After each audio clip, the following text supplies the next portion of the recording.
ദേശാഭിമാനി മുഖപ്രസംഗം 2024 മെയ് 8 സത്യം തലയുയർത്തി നിൽക്കും. മുഖ്യമന്ത്രിക്കും മകൾക്കുമെതിരെ അന്വേഷണം ആവശ്യപ്പെട്ട് പ്രതിപക്ഷ MLA മാത്യു കുഴൽനാട് നൽകിയ ഹർജി തള്ളി തിരുവനന്തപുരം വിജിലൻസ് കോടതി നടത്തിയ വിധി പ്രസ്താവം ഏറെ രാഷ്ട്രീയ പ്രാധാന്യമുള്ളതുപോലെ തന്നെ ചരിത്രപരവുമാണ്.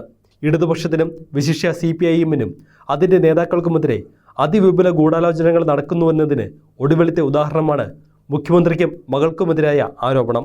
കേന്ദ്ര BJP സർക്കാരിൻ്റെ വിവിധ ഏജൻസികളും വകുപ്പുകളും കേരളത്തിലെ പ്രതിപക്ഷവും കമ്മ്യൂണിസ്റ്റ് വിരുദ്ധതയ്ക്ക് കേൾവി കേട്ട മാധ്യമങ്ങൾ ഉൾപ്പെട്ട വൻ സംഘമാണ് ഇതിന് പിന്നിൽ.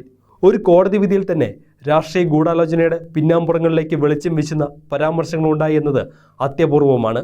പ്രതിപക്ഷം നടത്തുന്ന നീക്കങ്ങൾ എത്രമാത്രം നീചമാണ് എന്നതുകൂടി ഈ വിധി വിളിച്ചു പറയുന്നു. തെളിവിൻ്റെ ഒരു കടലാസ് കഷ്ണം പോലുമില്ല എന്ന് പ്രസ്താവിച്ചിട്ടുള്ള വിധിയിലെ നിരീക്ഷണങ്ങൾ അതീവ ഗൗരവമുള്ളതാണ്. വഴിവിട്ട ആനുകൂല്യം നേടാനാണ് CMRL എക്സാലോജിക്കിന് 1.72 കോടി രൂപ നൽകിയത് എന്നതാണ് ഹർജിയിലെ മുഖ്യ ആരോപണം. എന്നാൽ അത് സ്ഥാപിക്കുന്ന ഒരു തെളിവും കോടതിയിൽ സമർപ്പിച്ച രേഖകളിലില്ല.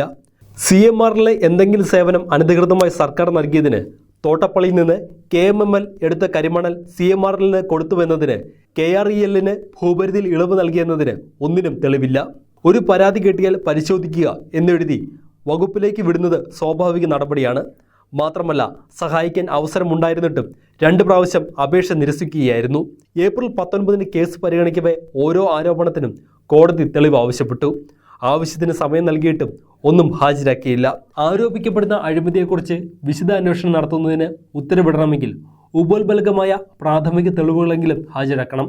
വാർത്താ സമ്മേളനത്തിലെ കസർത്തോ കവലയോഗത്തിലെ വാചാലതയോ മതിയാകില്ല കോടതിയിൽ. എക്സാലോജിക് വാങ്ങിയ പണത്തിന് നികുതി അടച്ചെന്ന് തെളിയിച്ചാൽ പരസ്യമായി മാപ്പ് പറയാമെന്ന് പ്രഖ്യാപിച്ച ഹർജിക്കാരൻ നികുതി അടച്ച രേഖകൾ പുറത്തു വന്നപ്പോൾ മിണ്ടിയില്ലെന്നതും ഏവരും ഓർക്കുന്നുണ്ടാകും. പാർലമെന്റ് തെരഞ്ഞെടുപ്പ് സമയത്ത് LDF-നെതിരെ ചർച്ച കൊഴിപ്പിക്കാനായി ഹർജിയുടെ തീർപ്പ് നീട്ടാനുള്ള കുതന്ത്രങ്ങളും പയറ്റി. വിജിലൻസ് അന്വേഷണത്തിന് ഹർജി നൽകിയ MLA വിധി എതിരാകുമെന്ന് കണ്ട് ഗവർണറുടെ അനുമതി വാങ്ങാനായി സമയം നീട്ടി നൽകണമെന്ന് ആവശ്യപ്പെട്ടു. പിന്നീട് വിജിലൻസ് വേണ്ട, കോടതി അന്വേഷിക്കണമെന്ന് വാദിച്ചു. അതെല്ലാം തള്ളി കോടതിക്ക് എവിടെയെങ്കിലും ഒന്ന് ഉറച്ചു നിൽക്കൂ എന്നും പറയേണ്ടി വന്നു. മുഖ്യമന്ത്രിക്കോ സർക്കാരിനോ പാർട്ടിക്കോ നേരെ അടിസ്ഥാനമില്ലാത്ത ആരോപണം കൊണ്ടുവരിക, വ്യാജ വാർത്തകൾ സൃഷ്ടിക്കുക എന്നത് പതിവായിരിക്കുന്നു. വസ്തുതയല്ലെന്ന് ഉറപ്പായ ആരോപണങ്ങളും കോടതിയിൽ എത്തിച്ച് അപഹസിക്കാൻ വഴിയൊരുക്കുന്നു. ജനാധിപത്യത്തിന് തന്നെ അപമാനകരമായ ഈ ശൈലിക്ക് കുടപിടിക്കുന്നത് മാധ്യമങ്ങളാണെന്നത് പുതിയ കാര്യവുമല്ല. ഒട്ടും സത്യസന്ധതയില്ലാത്ത അധാർമികതയുടേതായ ഈ മാധ്യമരീതി മറ്റാരേക്കാൾ ദോഷം ചെയ്യുക മാധ്യമ ലോകത്തിന് തന്നെയായിരിക്കും എന്ന് മാത്രം ഓർമ്മിപ്പിക്കട്ടെ. CPIM-ൻ്റെയും ഇടതുപക്ഷത്തിൻ്റെയും മുൻനിര പോരാളി എന്ന നിലയിലും ജനക്ഷേമ സർക്കാരിൻ്റെ അധിപൻ എന്ന നിലയിലുമാണ് പിണറായിയെ വേട്ടയാടുന്നത്. 4 നൂറ്റാണ്ട് പിന്നിടുന്ന ലാവ്ലിംഗ് കേസും വലിയ കോലാഹലമുണ്ടാക്കിയ സ്വർണ്ണക്കടത്ത് കേസും അടക്കമുള്ള വിഷായുധങ്ങൾ ഇതിൻ്റെ ഭാഗമാണ്. ഇടതുപക്ഷത്തെ രാഷ്ട്രീയമായി നേരിടാനാകാതെ ചെയ്യുന്ന നീചമാർഗങ്ങൾ. എന്നാൽ അതിലൊന്നും കുലുങ്ങാതെ ഇന്നല്ലെങ്കിൽ നാളെ വസ്തുതകൾ പുറത്തുവരുമെന്ന് ഉറച്ചു വിശ്വസിച്ചാണ് CPIM-ഉം ഇടതുപക്ഷവും സധീരം രാഷ്ട്രീയ പ്രവർത്തനം നടത്തുന്നത്.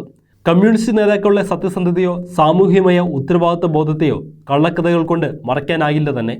മഹാത്മാഗാന്ധിയുടെ വാക്കുകൾ തന്നെയാണ് ഇവിടെയും പ്രസക്തം. കാലപ്രവാഹത്തിൽ മറ്റെല്ലാം ഒലിച്ചു പോയാലും സത്യം തനിച്ച് നിവർന്നു നിൽക്കും.